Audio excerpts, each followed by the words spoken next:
So today I'm going to read out loud the paper on comparing classifiers, pitfalls to avoid, and a recommended approach by Steven Salzberg, published in 1999. The points of the paper are that if you reuse the same data, the same shared data enough times, you're bound to get a positive result. And I'm going to give a couple of quotes from the paper. One is that it is a mistake to conclude, if some differences do show up, that a new method is quote unquote significantly better on these data sets. It is very hard, sometimes impossible, to make such an argument in a convincing and statistically correct way.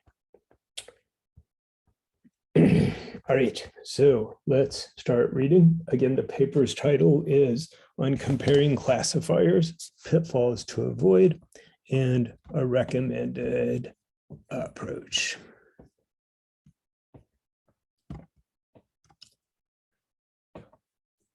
Starting with the abstract. An important component of many data mining projects is finding a good classification algorithm, a process that requires very careful thought about experimental design. If not done very carefully, comparative studies of classification and other types of algorithms can easily result in statistically invalid conclusions.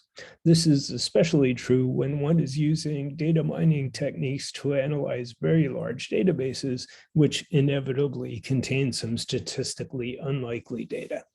This paper describes several phenomena that can, if ignored, invalidate an experimental comparison. These phenomena and the conclusions that follow apply not only to classification, but to computational experiments in almost any aspect of data mining.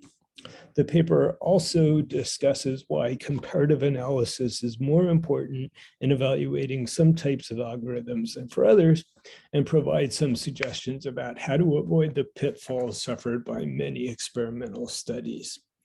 One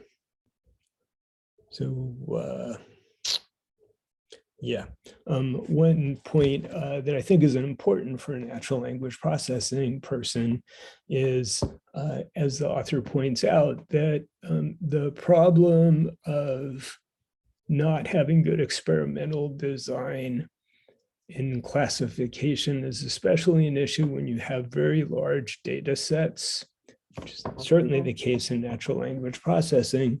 And then when he says, which inevitably contains some statistically unlikely data, well, that's like 50% of our words alone in natural language processing because of Zipf's law.